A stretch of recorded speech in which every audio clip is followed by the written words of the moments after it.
창세기 36장. 에서 곧 에돔의 족보는 다음과 같다.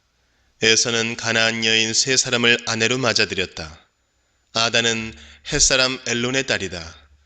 오홀리바마는 히위 사람 시브온의 딸 아나에게서 태어났다. 바스맛은 이스마엘의 딸이며 느바요스의 누이이다. 아다는 엘리바스를 낳고 바스맛은 루엘을 낳고 오홀리바마는 여우스와 얄람과 고라를 낳았다. 이들은 에서의 아들인데 에서가 가나안 땅에서 얻은 아들들이다. 에서는 아내들과 아들들과 딸들과 자기 집의 모든 사람과 집 짐승과 또 다른 모든 짐승과 가나안 땅에서 얻은 모든 재산을 이끌고 아우 야곱과는 좀 떨어진 다른 곳으로 갔다. 두 사람은 재산이 너무 많아서 함께 살 수 없었다. 그들은 특히 집 짐승이 많아서 거기에서 그대로 살 수 없었다. 그래서 에서 곧 에돔은 세일산에 자리를 잡았다. 세일 산간 지방에 사는 에돔 사람의 조상 에서의 족보는 다음과 같다.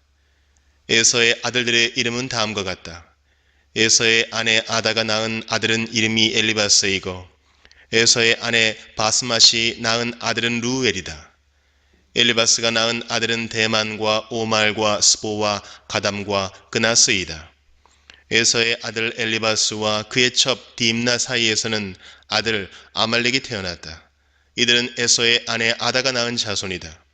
루엘이 낳은 아들은 나핫과 세라와 삼마와 미사이다. 이들은 에서의 아내 바스맛이 낳은 자손이다. 에서의 아내 오홀리바마, 시브온의 딸 아나의 소생이 낳은 아들은 여우스와 얄람과 고라이다. 에서에게서 나온 종족들은 다음과 같다. 에서의 맏아들 엘리바스를 조상으로 하는 종족들은 대만과 오말과 스보와 그나스와 고라와 가담과 아말렉이다. 이들은 에돔 땅에 있는 엘리바스 종족들이다. 이들은 에서의 아내 아다가 낳은 자손이다. 에서의 아들 루엘을 조상으로 하는 종족들은 나핫과 세라와 삼마와 미사이다. 이들은 에돔 땅에 있는 루엘 종족들이다. 이들은 에서의 아내 바스맛이 낳은 자손이다. 에서의 아내 오홀리바마의 아들에게서 나온 종족들은 다음과 같다. 여우스와 얄람과 고라이다. 이들은 에서의 아내 오홀리바마, 아나의 딸이 낳은 아들들에게서 나온 종족들이다. 이들은 에서, 곧 에돔의 아들들이다. 이들이 족장들이 되었다. 에돔 땅의 원주민들도 종족별로 갈리는데 각 종족의 조상들을 거슬러 올라가면 홀이 사람인 세일의 아들들에게로 가서 닿는다. 세일의 자손에게서 나온 종족들은 로단과 소발과 시브온과 아나와 디손과 에셀과 디산이다. 이들은 에돔 땅에 있는 세일의 아들들로서 홀이 사람의 종족들이다. 로단에게서 나온 종족은 호리와 헤맘과 딥나, 로단의 누이이다. 소발에게서 나온 종족은 알완과 마나핫과 에발과 스보와 오남이다. 시브온의 아들은 아야와 아나이다.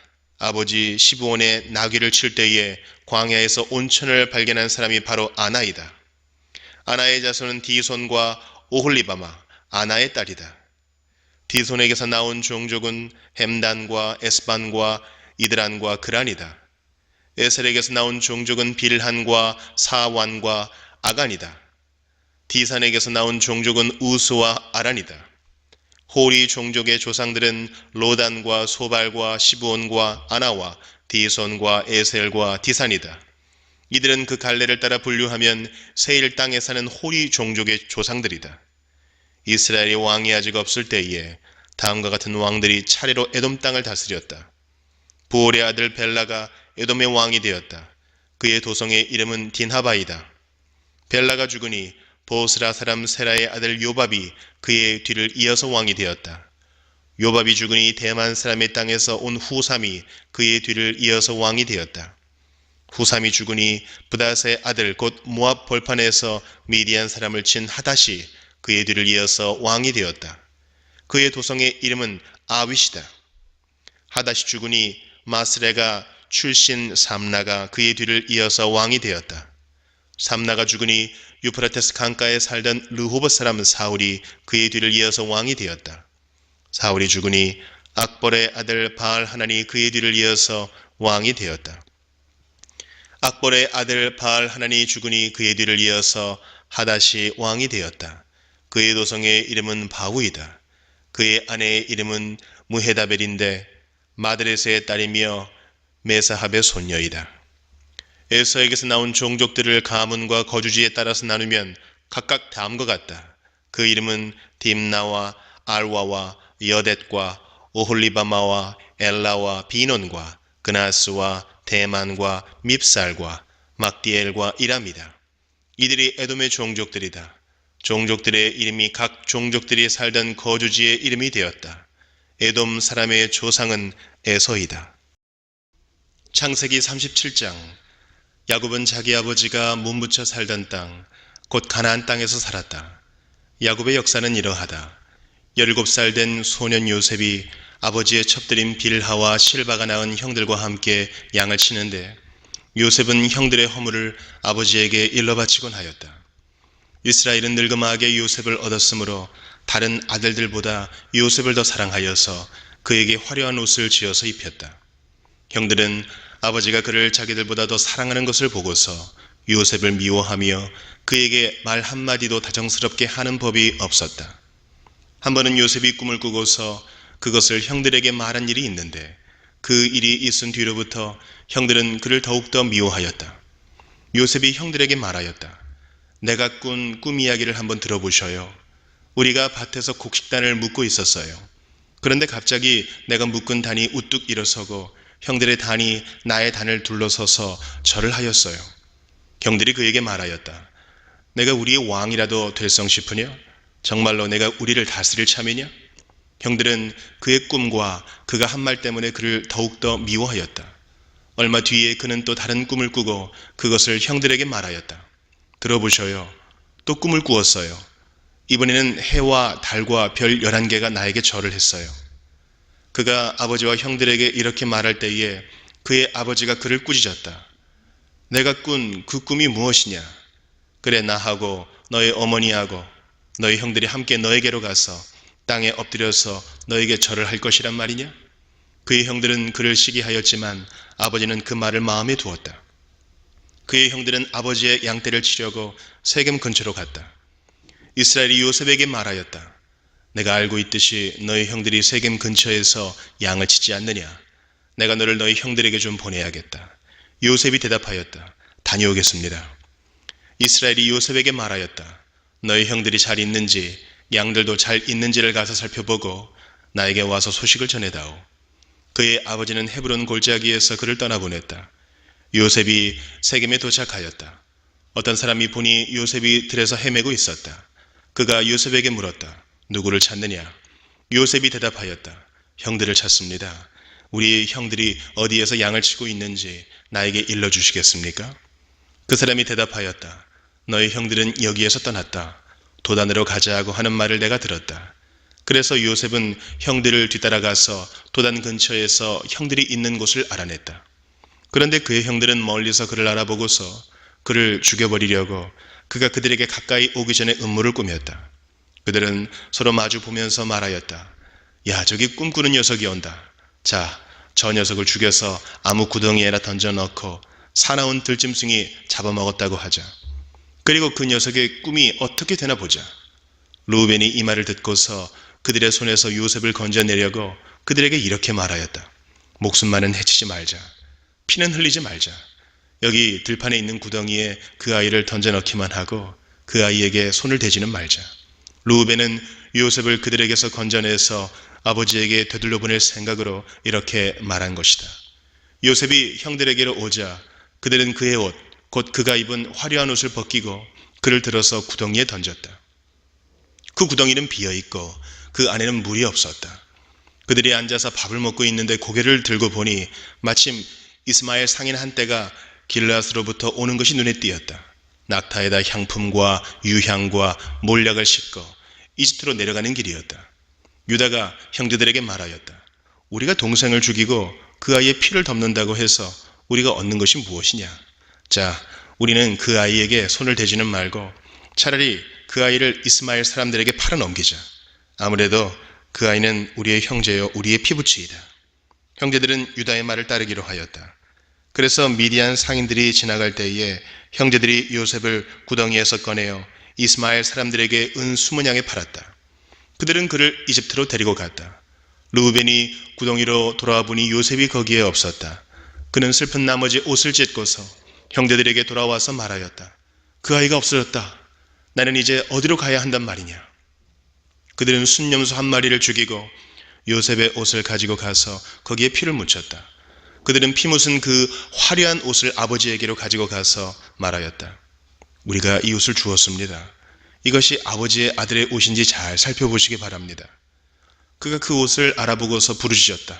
내 아들의 옷이다. 사나운 들짐승이 그 아이를 잡아먹었구나. 요셉은 찢겨서 죽은 것이 틀림없다. 야곱은 슬픈 나머지 옷을 찢고 베옷을 걸치고 아들을 생각하면서 여러 날을 울었다. 그의 아들, 딸들이 모두 나서서 그를 위로하였지만 그는 위로받기를 마다하면서 탄식하였다. 아니다. 내가 울면서 나의 아들이 있는 수올로 내려가겠다. 아버지는 잃은 자식을 생각하면서 울었다. 그리고 미디안 사람들은 이집트에서 요셉을 보디발이라는 사람에게 팔았다. 그는 바로의 신하로서 경호대장으로 있는 사람이었다. 창세기 38장. 그 무렵에 유다는 형제들에게서 떨어져 나가 하라라고 하는 아둘람 사람이 사는 곳으로 가서 그와 함께 살았다. 유다는 거기에서 가나안 사람 수아라고 하는 사람의 딸을 만나서 결혼하고 아내와 동침하였다. 그가 임신하여 아들을 낳으니 유다가 그 아들 이름을 에르라고 하였다. 그가 또 임신하여 아들을 낳았다. 이번에는 아이의 어머니가 그 아들 이름을 오난이라고 하였다. 그가 또다시 아들을 낳고 이름을 셀라라고 하였다. 그가 셀라를 낳은 곳은 거십이다. 유다가 자기 맏아들 에르를 결혼시켰는데 그 아내의 이름은 다말이다. 유다의 맏아들 에르가 주님께서 보시기에 악함으로 주님께서 그를 죽게 하셨다. 유다가 오난에게 말하였다. 너는 형수와 결혼해서 시동생으로서의 책임을 다해라. 너는 내 형의 이름을 이을 아들을 낳아야 한다. 그러나 오난은 아들을 낳아도 그가 자기 아들이 안 되는 것을 알고 있었으므로 형수와 동침할 때마다 형의 이름을 이을 아들을 낳지 않으려고 정액을 땅바닥에 쏟아버리곤 하였다. 그가 이렇게 한 것이 주님께서 보시기에 악하였다. 그래서 주님께서는 오난도 죽게 하셨다. 유다는 자기의 며느리 다말에게 말하였다. 나의 아들 셀라가 다 클 때까지 너는 내 친정 아버지 집으로 돌아가서 과부로 살고 있거라. 유다는 셀라를 다말에게 주었다가는 셀라도 제 형들처럼 죽을지 모른다고 생각하였다. 그 뒤에 오랜 세월이 지나서 수아의 딸 유다의 아내가 죽었다. 곡을 하는 기간이 끝났을 때에 유다는 친구 아둘람 사람 히라와 함께 자기 양들의 털을 깎으러 딥나로 올라갔다. 다말은 너의 시아버지가 양털을 깎으러 딥나로 올라간다 하는 말을 전해 듣고서 과부의 옷을 벗고 너울을 써서 얼굴을 가리고 딥나로 가는 길에 있는 에나임 어귀에 앉았다. 그것은 막내 아들 셀라가 이미 다 컸는데도 유다가 자기와 셀라를 짝지어 주지 않았기 때문이다. 길을 가던 유다가 그를 보았지만 얼굴을 가리고 있었으므로 유다는 그가 창녀인 줄 알았다. 그래서 유다는 그가 자기 며느리인 줄도 모르고 길가에 서 있는 그에게로 가서 말하였다. 너에게 잠시 들렀다 가마. 자, 들어가자. 그때 그가 물었다. 저에게 들어오시는 값으로 저에게 무엇을 주시겠습니까? 유다가 말하였다. 나의 가축대에서 새끼염소 한 마리를 보내마. 그가 물었다. 그것을 보내실 때까지 어떤 물건이든지 담보물을 주시겠습니까? 유다가 물었다. 내가 너에게 어떤 담보물을 주랴? 그가 대답하였다. 가지고 계신 도장과 허리끈과 가지고 다니시는 지팡이면 됩니다. 그래서 유다는 그것들을 그에게 맡기고서 그에게 들어갔는데 다말이 유다의 아이를 임신하게 되었다. 다말은 집으로 돌아와서 너울을 벗고 도로 과부의 옷을 입었다. 한편 유다는 자기 친구 아둘람 사람 편에 새끼염소 한 마리를 보내고 그 여인에게서 담보물을 찾아오게 하였으나 그 친구가 그 여인을 찾지 못하였다. 그 친구는 거기에 사는 사람들에게 에나임으로 가는 길가에 서 있던 창녀가 어디에 있느냐고 물었다. 그러나 그들의 말이 거기에는 창녀는 없다고 하였다. 그는 유다에게 돌아가서 말하였다. 그 여인을 찾지 못하였네. 그보다도 거기에 사는 사람들이 그러는데 거기에는 창녀가 없다고 하네. 유다가 말하였다. 가질 테면 가지라지. 잘못하다가는 창피만 당하겠네. 어찌하였든지 나는 새끼염소 한 마리를 보냈는데 다만 자네가 그 여인을 찾지 못한 것뿐일세.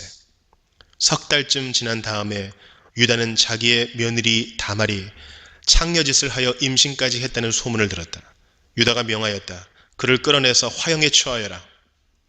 그는 끌려 나오면서 시아버지에게 전가를 보냈다. 저는 이 물건 임자의 아이를 베었습니다. 하고 말하였다.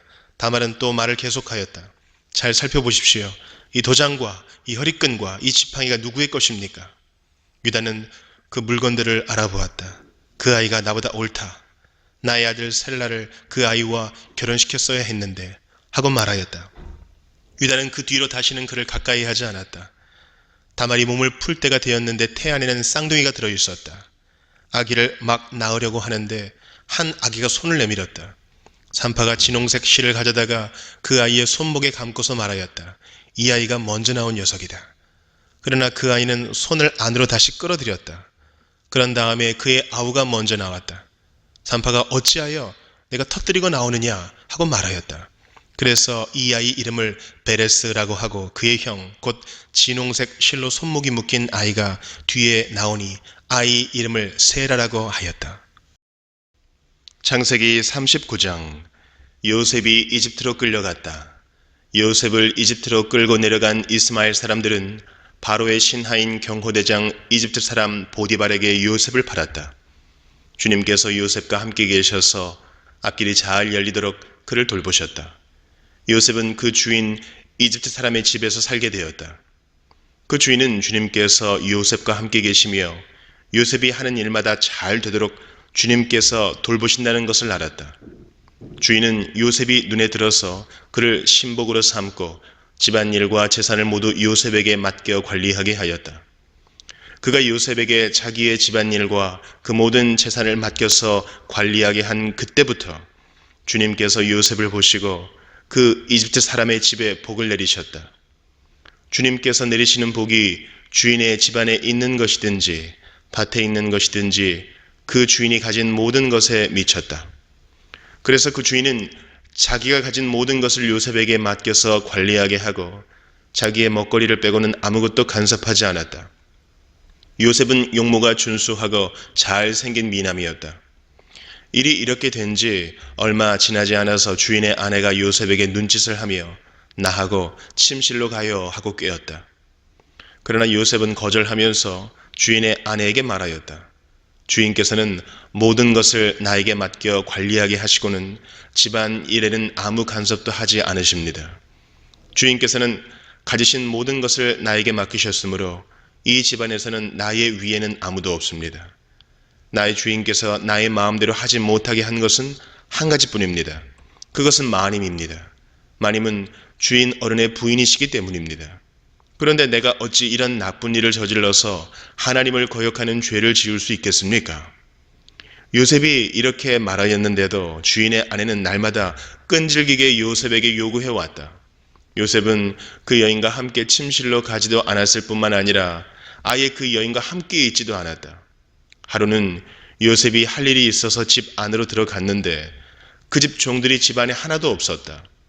여인이 요셉의 옷을 붙잡고 나하고 침실로 가요 하고 졸랐다. 그러나 요셉은 붙잡힌 자기의 옷을 그의 손에 버려둔 채 뿌리치고 집 바깥으로 뛰어나갔다.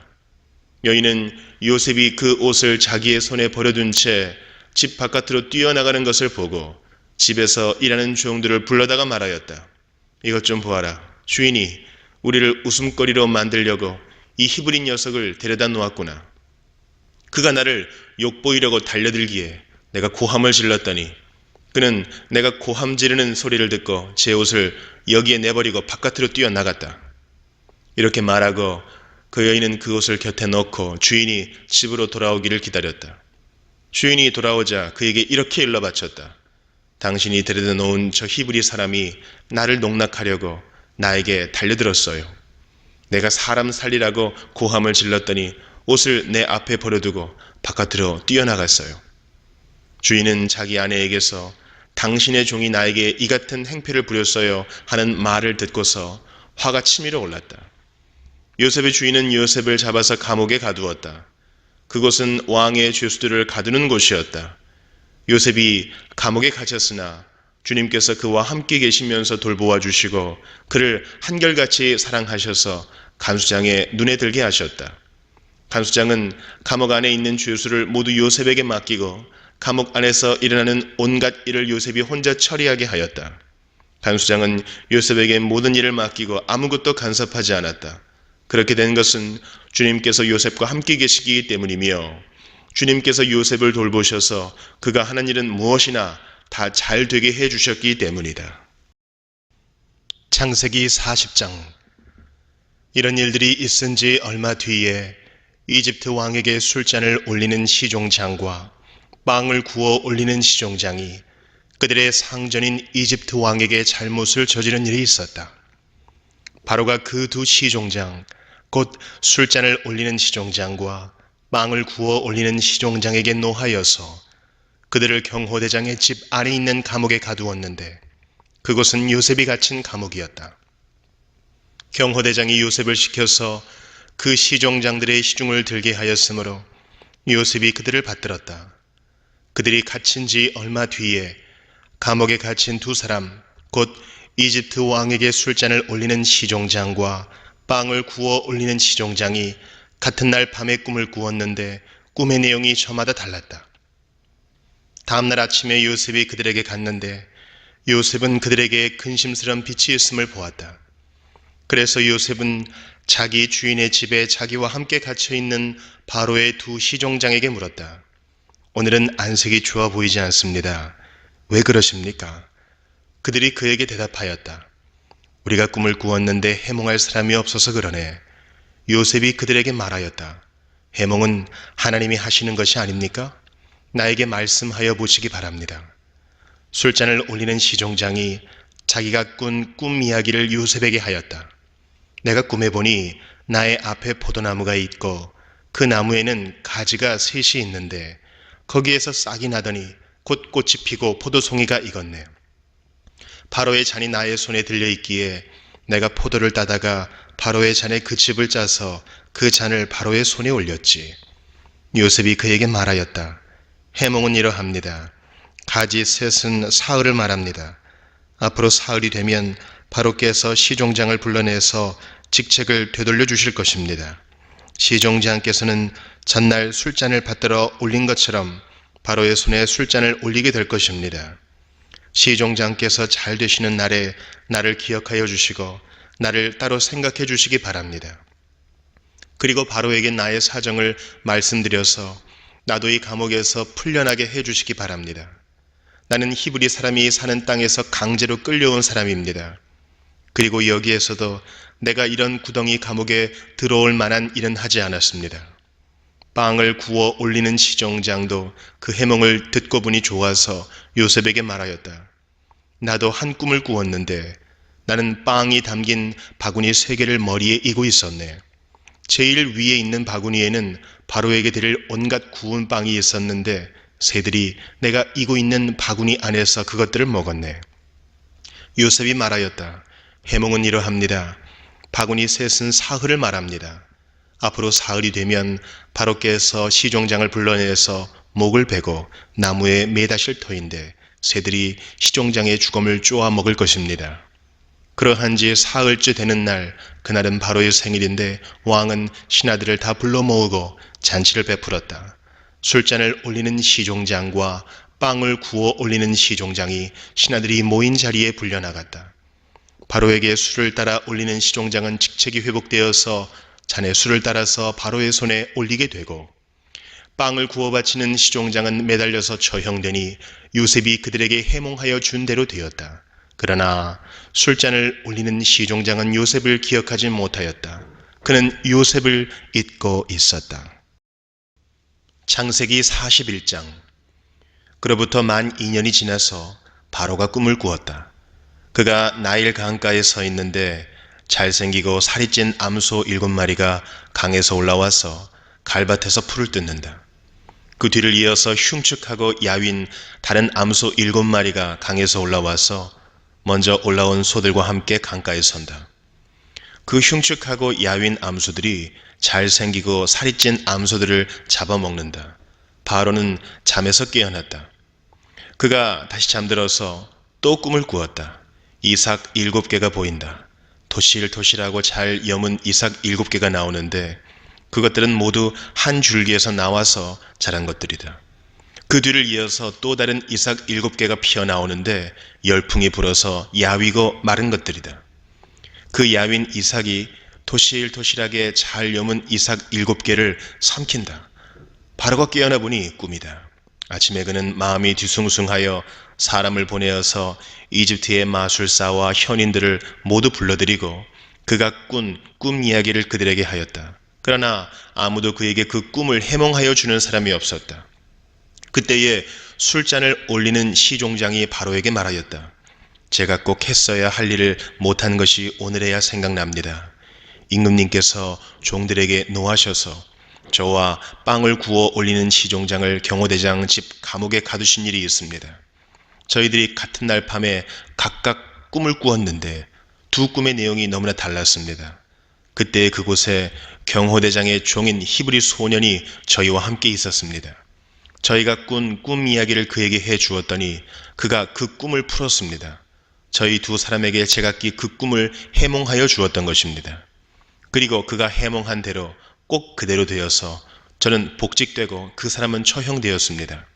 이 말을 듣고서 바로가 사람을 보내어 요셉을 불러오게 하였고 사람들은 곧바로 그를 구덩이에서 끌어냈다. 요셉이 수염을 깎고 옷을 갈아입고 바로 앞으로 나아가니 바로가 요셉에게 말하였다. 내가 꿈을 하나 꾸었는데 그것을 해몽할 수 있는 사람이 없다. 나는 내가 꿈 이야기를 들으면 잘 푼다고 들었다. 그래서 너를 불렀다. 요셉이 바로에게 대답하였다. 저에게는 그런 능력이 없습니다. 임금님께서 기뻐하실 대답은 하나님이 해주실 것입니다. 바로가 요셉에게 말하였다. 꿈에 내가 나일 강가에 서 있는데 살이 찌고 잘생긴 암소 7마리가 강에서 올라와서 갈밭에서 풀을 뜯었다. 그것들의 뒤를 이어서 약하고 아주 흉측하고 야윈 다른 암소 7마리가 올라오는데 이집트 온 땅에서 내가 일찍이 본 일이 없는 흉측하기 짝이 없는 그런 암소들이었다. 그 야위고 흉측한 암소들은 먼저 올라온 기름진 암소 7마리를 잡아먹었다.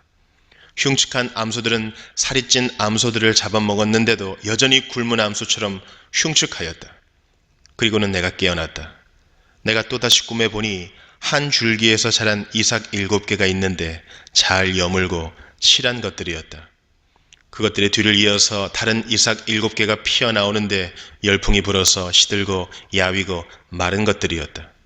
그 야윈 이삭이 잘 여문 7 이삭을 삼켜버렸다. 내가 이 꿈 이야기를 마술사와 현인들에게 들려주었지만 아무도 나에게 그 꿈을 해몽해 주지 못하였다. 요셉이 바로에게 말하였다. 임금님께서 2번 꾸신 꿈의 내용은 다 같은 것입니다. 임금님께서 장차 하셔야 할 일을 하나님이 보여주신 것입니다. 그 좋은 암소 7마리는 7회를 말하고 잘 여문 이삭 7개도 7회를 말하는 것입니다. 두 꿈이 다 같은 내용입니다. 뒤따라 나온 야위고 흉측한 암소 7마리나 열풍에 말라버린 쓸모없는 이삭 7개도 역시 7회를 말합니다. 이것들은 흉년 7회를 말하는 것입니다. 이제 제가 임금님께 말씀드린 바와 같이 임금님께서 앞으로 하셔야 할 일을 하나님이 보여주신 것입니다. 앞으로 올 7회 동안에는 온 이집트 땅에 큰 풍년이 될 것입니다. 그런데 곧이어서 7회 동안 흉년이 될 것입니다. 그렇게 되면 이집트 땅에 언제 풍년이 있었더냐는 듯이 지나간 일을 다 잊어버리게 될 것입니다. 그리고 기근이 이 땅을 황폐하게 할 것입니다. 풍년이 든 다음에 오는 흉년은 너무나도 심하여서 이집트 땅에서는 아무도 그 전에 풍년이 든 일을 기억하지 못할 것입니다. 임금님께서 같은 꿈을 2번이나 거듭 꾸신 것은 하나님이 이 일을 하시기로 이미 결정하시고 그 일을 꼭 그대로 하시겠다는 것을 말씀해 주시는 것입니다. 이제 임금님께서는 명철하고 슬기로운 사람을 책임자로 세우셔서 이집트 땅을 다스리게 하시는 것이 좋을 듯합니다. 임금님께서는 전국의 관리들을 임명하셔서 풍년이 계속되는 7해 동안에 이집트 땅에서 거둔 것의 5분의 1을 해마다 받아들이도록 하심이 좋을 듯합니다. 앞으로 올 풍년에 그 관리들은 온갖 먹거리를 거두어들이고 임금님의 권한 아래 각 성읍의 곡식을 갈무리하도록 하십시오. 이 먹거리는 이집트 땅에서 7해 동안 이어갈 흉년에 대비해서 그때의 이 나라 사람들이 먹을 수 있도록 갈무리해 두셔야 합니다. 그렇게 하시면 기근이 이 나라를 망하게 하지 못할 것입니다. 바로와 모든 신하들은 이 제안을 좋게 여겼다. 바로가 신하들에게 말하였다. 하나님의 영이 함께하는 사람을 이 사람 말고 어디에서 또 찾을 수 있겠느냐? 바로가 요셉에게 말하였다.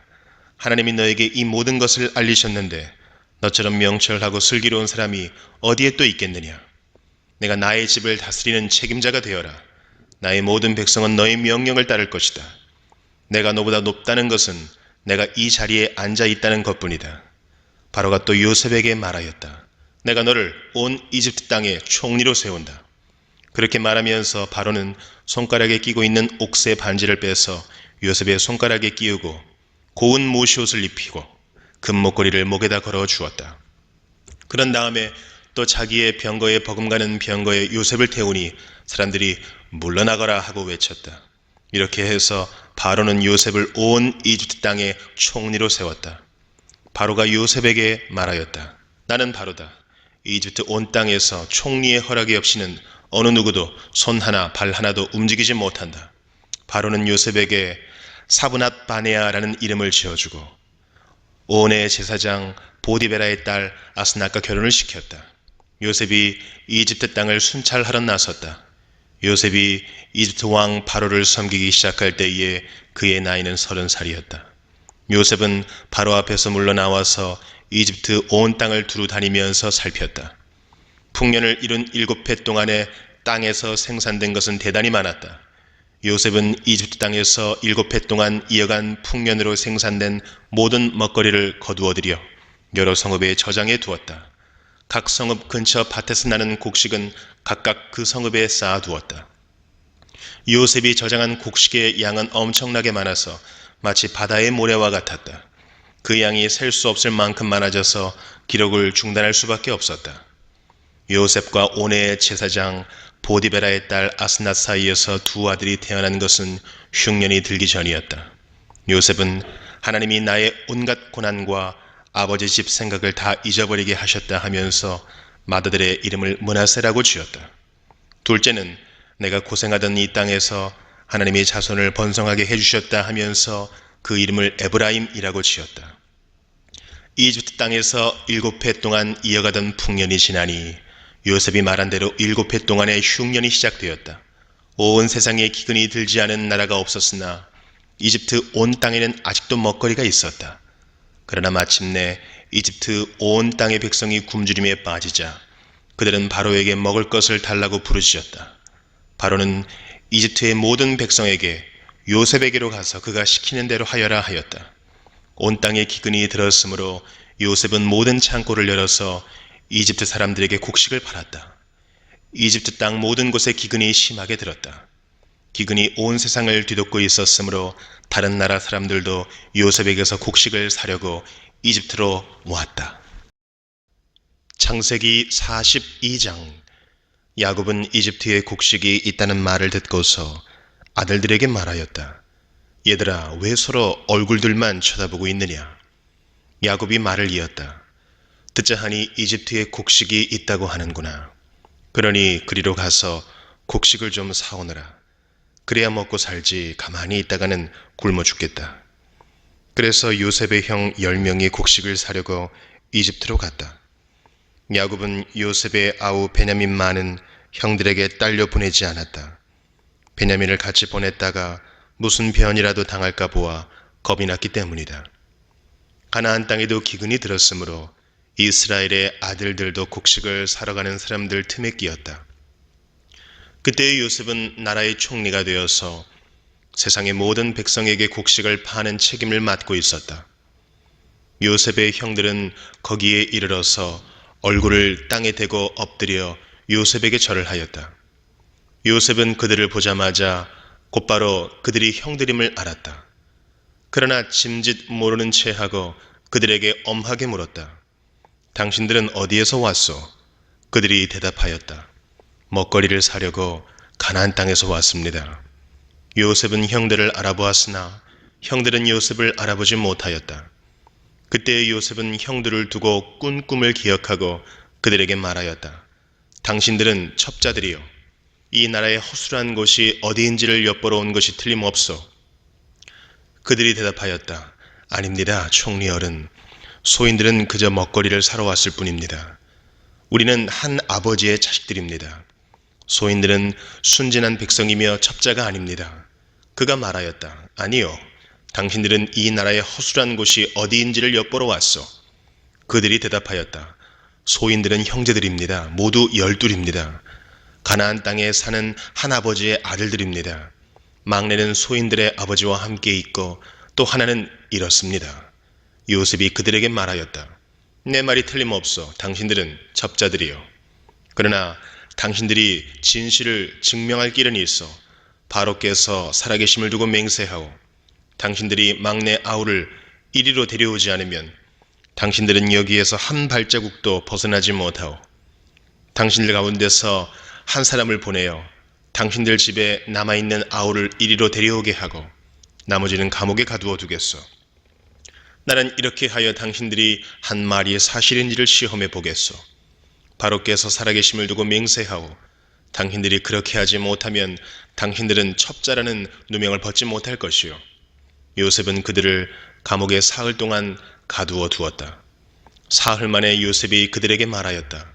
나는 하나님을 두려워하오. 당신들은 이렇게 하시오. 그래야 살 수 있어. 당신들이 정직한 사람이면 당신들 형제 가운데서 한 사람만 여기에 갇혀 있고 나머지는 나가서 곡식을 가지고 돌아가서 집안 식구들이 허기를 면하도록 하시오. 그러나 당신들은 반드시 막내 아우를 나에게로 데리고 와야 하오. 그래야만 당신들의 말이 사실이라는 것을 증명할 수 있을 것이며 당신들이 죽음을 면할 것이요. 그들은 그렇게 하기로 하였다. 그들이 서로 말하였다. 그렇다. 아우의 일로 벌을 받는 것이 분명하다. 아우가 우리에게 살려달라고 애원할 때에 그가 그렇게 괴로워하는 것을 보면서도 우리가 아우의 애원을 들어주지 않은 것 때문에 우리가 이제 이런 괴로움을 당하는구나. 루벤이 그들에게 대답하였다. 그러기에 내가 그 아이에게 못할 짓을 하는 죄를 짓지 말자고 하지 않더냐. 그런데도 너희는 나의 말을 들은 채도 하지 않았다. 이제 우리가 그 아이의 핏값을 치르게 되었다.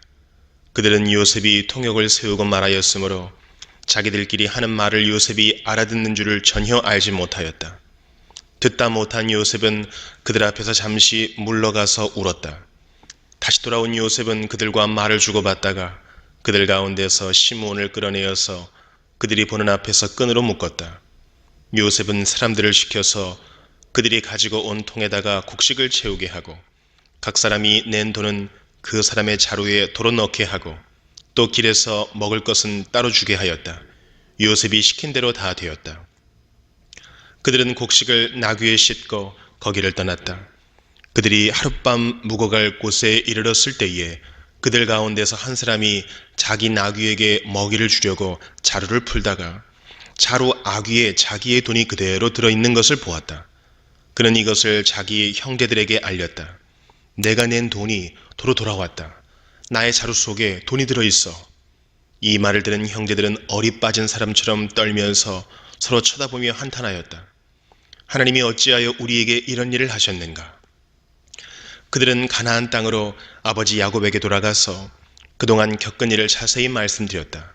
그 나라의 높으신 분이 우리를 보더니 엄하게 꾸짖고 우리를 그 나라를 엿보러 간 첩자로 여기는 것입니다. 그래서 우리는 그에게 우리는 정직한 사람입니다. 우리는 첩자가 아닙니다. 우리는 모두 한 아버지의 자식들로서 12형제입니다.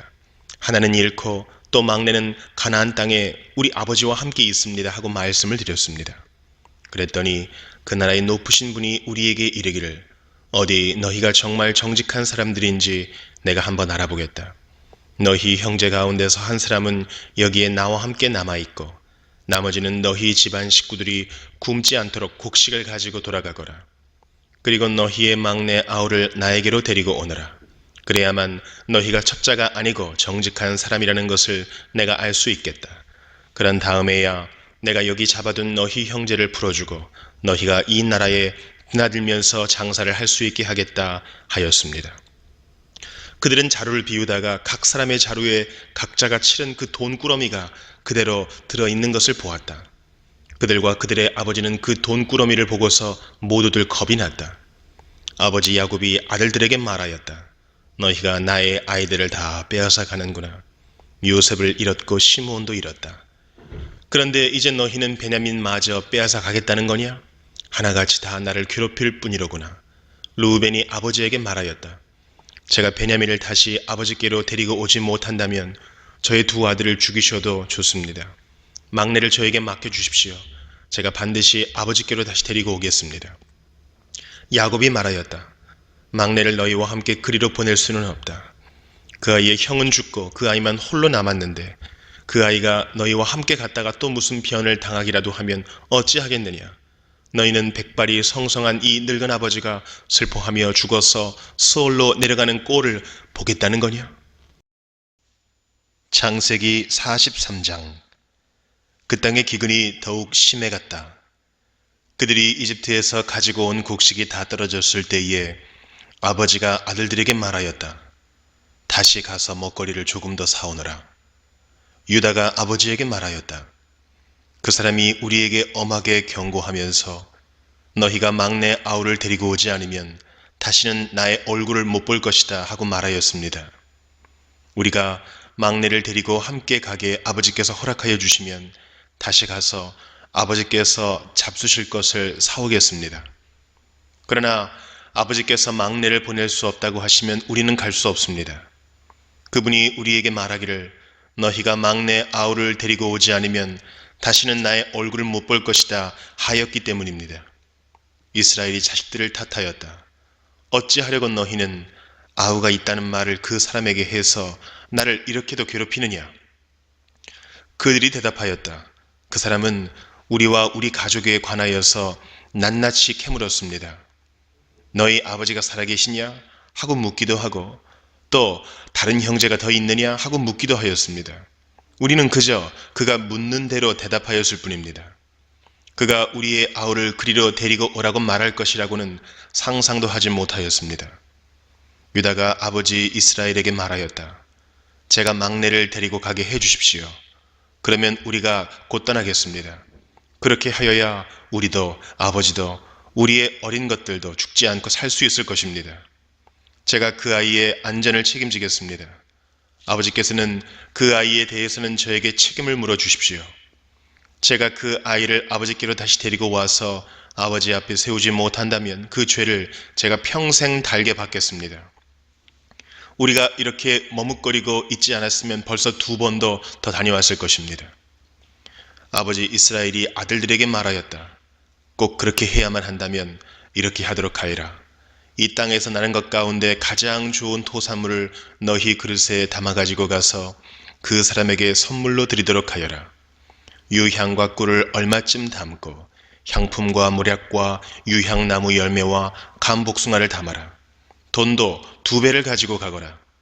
너희 자루 아귀에 담겨 돌아온 돈은 되돌려 주어야 한다. 아마도 그것은 실수였을 것이다.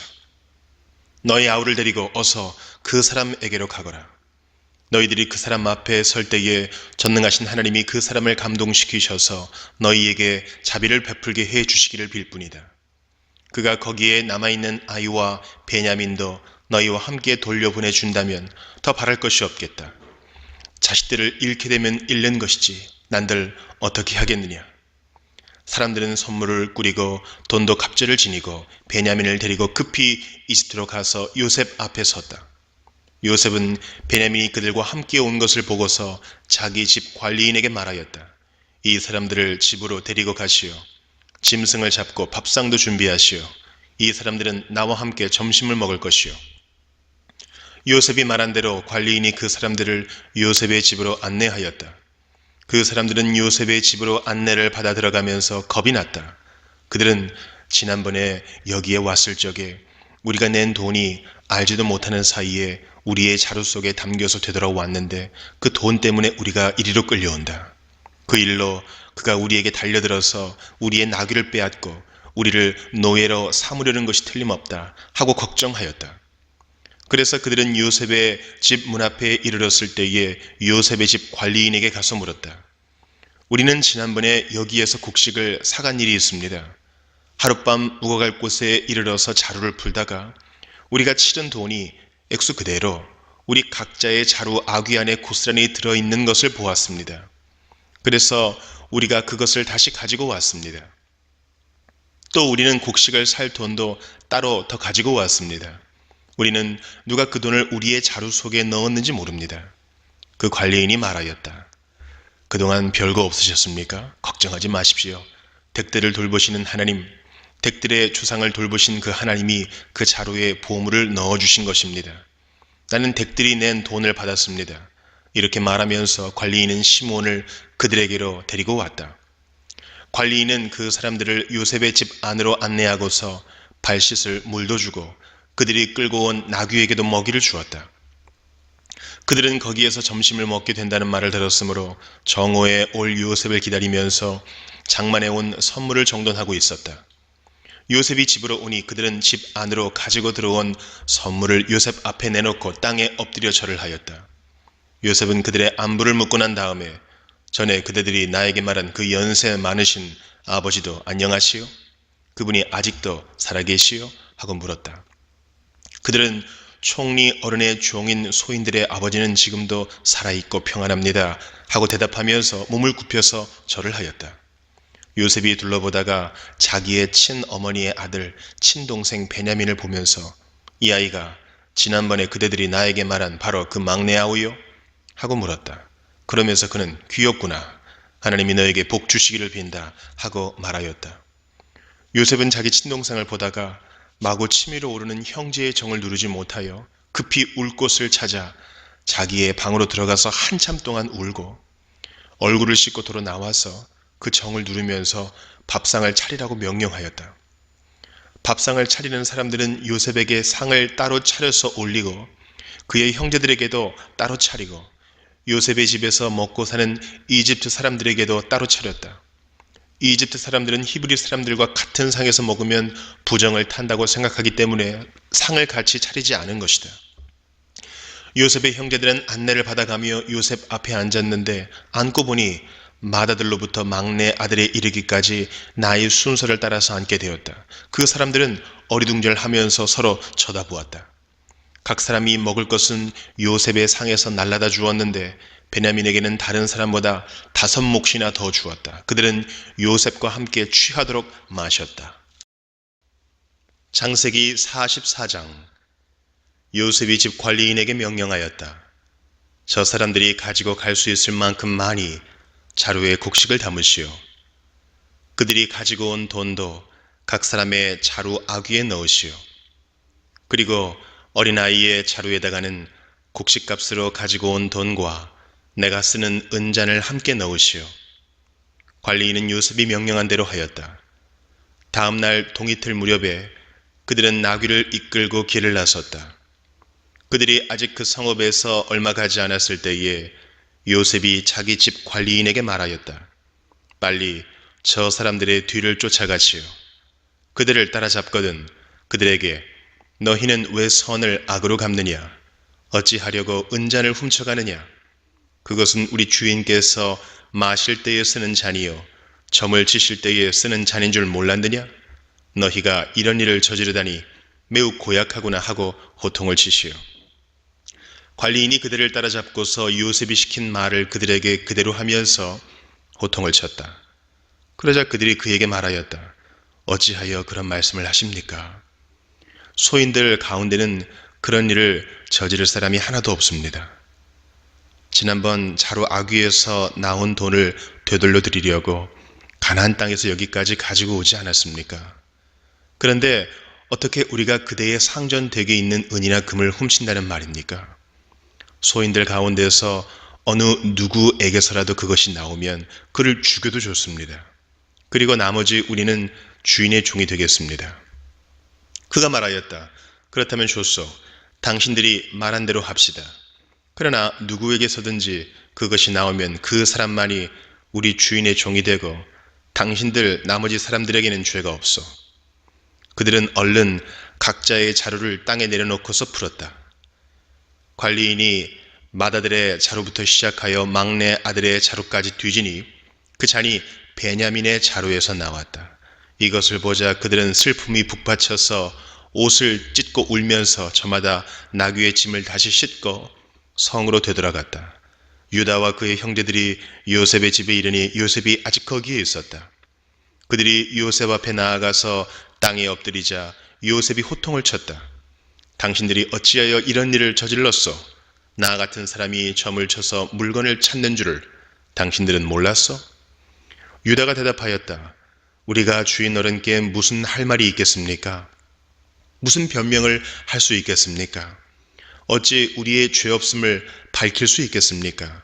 하나님이 소인들의 죄를 들추어내셨으니 우리와 이 잔을 가지고 간 아이가 모두 주인 어른의 종이 되겠습니다.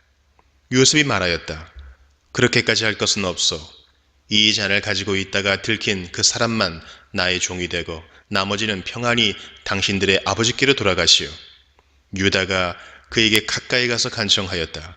이 종이 주인 어른께 감히 한 말씀 드리는 것을 용서하여 주시기 바랍니다. 어른께서는 바로와 꼭 같은 분이시니 이 종에게 너무 노여워하지 마시기 바랍니다. 이전에 어른께서는 종들에게 아버지나 아우가 있느냐고 물으셨습니다. 그때의 종들은 늙은 아버지가 있고 그가 늙음하게 얻은 아들 하나가 있는데 그 아이와 한 어머니에게서 난 그의 친형은 죽고 그 아이만 있기 때문에 아버지가 그 아이를 무척이나 사랑한다고 말씀드렸습니다. 그때 어른께서는 종들에게 말씀하시기를 어른께서 그 아이를 직접 만나보시겠다고 데리고 오라고 하셨습니다. 그래서 종들이 어른께 그 아이는 제 아버지를 떠날 수 없으며 그 아이가 아버지 곁을 떠나면 아버지가 돌아가실 것이라고 말씀드렸습니다. 그러나 어른께서는 이 종들에게 그 막내 아우를 데리고 오지 않으면 어른의 얼굴을 다시는 못 볼 것이라고 말씀하셨습니다. 그래서 종들은 어른의 종인 저의 아버지에게 가서 어른께서 하신 말씀을 다 전하였습니다. 얼마 뒤에 종들의 아버지가 종들에게 다시 가서 먹거리를 조금 사오라고 하였습니다만 종들은 막내 아우를 우리와 함께 보내시면 가겠지만 그렇지 않으면 갈 수도 없고 그분 얼굴을 뵐 수도 없다고 말했습니다.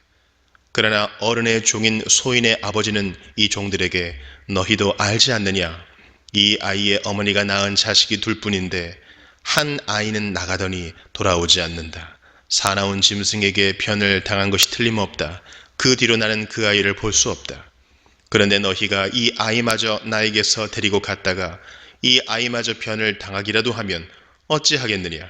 너희는 백발이 성성한 이 늙은 아버지가 슬퍼하며 죽어가는 꼴을 보겠다는 거냐? 하고 걱정하였습니다. 아버지의 목숨과 이 아이의 목숨이 이렇게 얽혀 있습니다.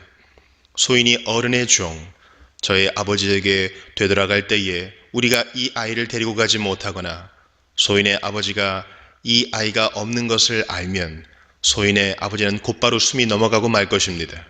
일이 이렇게 되면 어른의 종들은 결국 백발이 성성한 아버지를 슬퍼하며 돌아가시도록 만든 꼴이 되고 맙니다. 어른의 종인 제가 소인의 아버지에게 그 아이를 안전하게 다시 데리고 오겠다는 책임을 지고 나섰습니다. 만일 이 아이를 아버지에게 다시 데리고 돌아가지 못하면 소인이 아버지 앞에서 평생 그 죄를 달게 받겠다고 다짐하고 왔습니다. 그러니 저 아이 대신에 소인을 주인 어른의 종으로 삼아 여기에 머물러 있게 해주시고 저 아이는 그의 형들과 함께 돌려보내 주시기를 바랍니다. 저 아이 없이 제가 어떻게 아버지의 얼굴을 뵙겠습니까? 그럴 수는 없습니다. 저의 아버지에게 닥칠 불행을 제가 참아 볼 수 없습니다. 창세기 45장. 요셉은 북받치는 감정을 억누르지 못하고 자기의 모든 시종들 앞에서 그만 모두들 물러가라고 소리쳤다. 주위 사람들을 물러나게 하고 요셉은 드디어 자기가 누구인지를 형제들에게 밝히고 나서 한참 동안 울었다. 그 울음소리가 어찌나 크던지 밖으로 물러난 이집트 사람들에게도 들리고 바로의 궁에도 들렸다. 내가 요셉입니다. 아버지께서 아직 살아계시다고요? 요셉이 형제들에게 이렇게 말하였으나 놀란 형제들은 어리둥절하여 요셉 앞에서 입이 얼어붙고 말았다. 이리 가까이 오십시오 하고 요셉이 형제들에게 말하니 그제야 그들이 요셉 앞으로 다가왔다. 내가 형님들이 이집트로 팔아넘긴 그 아우입니다. 그러나 이제는 걱정하지 마십시오. 자책하지도 마십시오. 형님들이 나를 이곳에 팔아넘기긴 하였습니다만 그것은 하나님이 형님들보다 앞서서 나를 여기에 보내셔서 우리의 목숨을 살려주시려고 그렇게 하신 것입니다. 이 땅에 흉년이 든 지 이태가 됩니다. 앞으로도 5대 동안은 밭을 갈지도 못하고 거두지도 못합니다. 하나님이 나를 형님들보다 앞서서 보내신 것은 하나님이 크나큰 구원을 베푸셔서 형님들의 목숨을 지켜주시려는 것이고 또 형님들의 자손을 이 세상에 살아남게 하시려는 것입니다. 그러므로 실제로 나를 이리로 보낸 것은 형님들이 아니라 하나님이십니다. 하나님이 나를 이리로 보내셔서 바로의 아버지가 되게 하시고 바로의 온 집안의 최고의 어른이 되게 하시고 이집트 온 땅의 통치자로 세우신 것입니다. 이제 곧 아버지께로 가셔서 아버지의 아들 요셉이 하는 말이라고 하시고 이렇게 말씀을 드려주십시오. 하나님이 저를 이집트 온 나라의 주권자로 삼으셨습니다. 아버지께서는 지체하지 마시고 저에게로 내려오시기 바랍니다. 아버지께서는 고센 지역에 사시면서 저와 가까이 계실 수 있습니다. 아버지께서는 아버지의 여러 아들과 손자를 거느리시고 양과 소와 모든 재산을 가지고 오시기 바랍니다. 흉년이 아직 5해나 더 계속됩니다. 제가 여기에서 아버지를 모시겠습니다. 아버지와 아버지의 집안과 아버지께 딸린 모든 식구가 아쉬운 것이 없도록 해드리겠습니다. 하고 여주십시오. 지금 형님들에게 말을 하고 있는 것이 이 요셉임을 형님들이 직접 보고 계시고 나의 아우 베냐민도 자기의 눈으로 보고 있습니다. 형님들은 내가 이집트에서 누리고 있는 이 영화와 형님들이 보신 모든 것을 아버지께 다 말씀드리고 빨리 모시고 내려오십시오. 요셉이 자기 아우 베냐민의 목을 얼싸안고 우니 베냐민도 울면서 요셉의 목에 매달렸다. 요셉이 형들과도 하나하나 다 입을 맞추고 부둥켜 안고 울었다. 그제야 요셉의 형들이 요셉과 말을 주고받았다. 요셉의 형제들이 왔다는 소문이 바로의 궁에 전해지자 바로와 그의 신하들이 기뻐하였다. 바로가 요셉에게 말하였다. 그대의 형제들에게 나의 말을 전하시오. 짐승들의 등에 짐을 싣고 가나안 땅으로 돌아가서 그대의 부친과 가족을 내가 있는 곳으로 모시고 오게 하시오. 이집트에서 가장 좋은 땅을 드릴 터이니 그 기름진 땅에서 나는 것을 누리면서 살 수 있다고 이르시오. 그대는 또 이렇게 나의 말을 전하시오. 어린 것들과 부인들을 태우고 와야 하니 수레도 이집트에서 여러 대를 가지고 올라가도록 하시오. 그대의 아버지도 모셔오도록 하시오. 이집트 온 땅 가운데서도 가장 좋은 땅이 그들의 것이 될 터이니 가지고 있는 물건들은 미련 없이 버리고 오라고 하시오. 이스라엘의 아들들은 바로가 하라는 대로 하였다. 요셉은 바로가 명령한 대로 그들에게 수레를 여러 대 내주고 여행길에 먹을 것도 마련하여 주었다. 또 그들에게 새 옷을 한 벌씩 주고 베냐민에게는 특히 은돈 300세겔과 옷 5벌을 주었다. 요셉은 아버지에게 드릴 또 다른 예물을 마련하였다.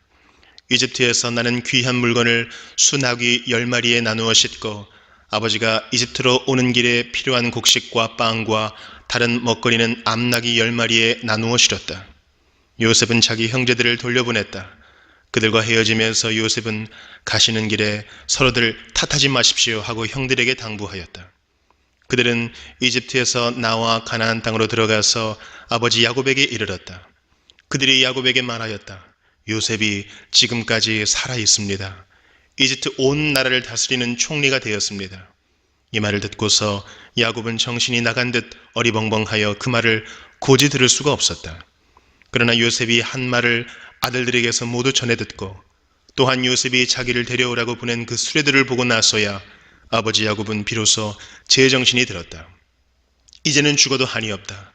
내 아들 요셉이 아직 살아있다니. 가고 말고 내가 죽기 전에 그 아이를 보아야지 하고 이스라엘은 중얼거렸다.